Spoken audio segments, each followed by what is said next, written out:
Back to news. YCP సరికొత్త నినాదాన్ని తెరపైకి తెచ్చింది.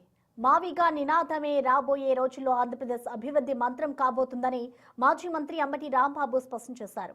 రాష్ట్ర ప్రగతిలో ఈ నినాదం కీలక పాత్ర పోషిస్తుందని, అభివృద్ధిని పరుగులు పెట్టించే దిశగా తమ పార్టీ అడుగులు వేస్తుందని అంబటి రాంబాబు ధీమా వ్యక్తం చేశారు. అమరావతిని పూర్తి చేయాలంటే 2 లక్షల కోట్లు కావాలి. ఎన్ని? 2 లక్షల కోట్లు కావాలి. ఆయన చెప్పింది నేను చెప్పింది ఎవరు కాదు. ఇప్పుడు పూర్తి అవ్వలేదు. నేను నువ్వు బతికుండా పూర్తి అయిద్దా? నాకు నమ్మకం లేదు. మీకు ఒక నమ్మకం ఉంటే చెప్పండి. అది పూర్తయ్యే పథకం కాని దాన్ని పట్టుకున్నాడు చంద్రబాబు నాయుడు గారు.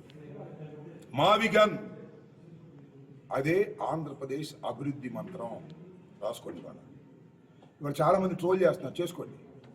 మావిగన్నే ఆంధ్రప్రదేశ్ అభివృద్ధి మంత్రం. అదే జరుగుతుంది. ఇది 2 లక్షల కోట్లు, ఇప్పుడు 50 లక్షల కోట్లు తీసుకొచ్చి 60 లక్షల కోట్లు తీసుకొచ్చాడు, గంగలో పోస్తున్నాడు. ఇవి చూశారు కదా. ఒక ప్రొఫెసర్ రామచంద్రయ్య ఆయన ఒకటే చెప్పాడు,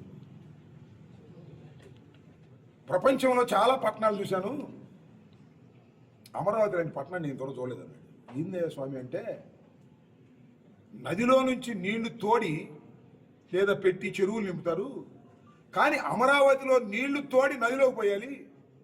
అది పరిస్థితి. అంటే అమరావతి లోతట్టు ప్రాంతం. అది సెలెక్ట్ చేస్తున్నాడు అబ్బాయి. ఎవరబ్బాయి? మన చంద్రబాబు గారు. మరి ఎందుకు సెలెక్ట్ చేస్తున్నాడో నాకు అర్థం కాల. దుర్మార్గం. నేను మరొకసారి చెప్తున్నా, అమరావతి పూర్తయ్యే అవకాశం లేదు.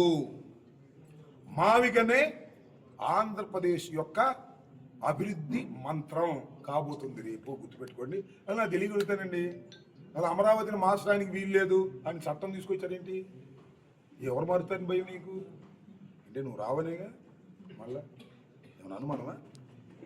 నా ఇంకో మాట చెప్తా, అది నువ్వు చట్టం చేసి అంత మొగడు అయితే వచ్చేవాడు చట్టం చేయలేడు తిరిగి. కామన్ సెన్స్ లేదా చంద్రబాబు నీకు? ఇన్ని సంవత్సరాలు వచ్చింది, ఇంత రాజకీయ పరిజ్ఞానం ఉందని చెప్తున్నావు నువ్వు. అసలు నీకు రాజకీయ పరిజ్ఞానం ఉందని భావించేవాడు అమాయకుడు. నీకు రాజకీయ పరిజ్ఞానం, నీకు అభివృద్ధి మీద ఒక పట్టు ఉంటే అమరావతి ఎందుకు పెడతావా రాజధాని? గుంటలో ఎందుకు పెడతావా రాజధాని? వర్షం వస్తే నిండిపోయేటటువంటి చెరువులాగా నిండిపోయి అమరావతి ఎందుకు పెడతావు?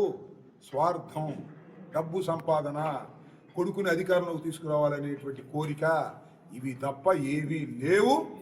చంద్రబాబు నాయుడు గారు చాలా గొప్పవాడు అనుకోవటం మన అమాయకత్వం తప్ప మరొకటి కాదనేది రాబోయే తరం ఖచ్చితంగా అర్థం చేసుకుంటుందని నేను భావిస్తున్నాను. మరొకసారి చెప్తున్నా, మావిగనే ఆంధ్రప్రదేశ్ అభివృద్ధి మంత్రం. మరొక మార్గమే లేదు.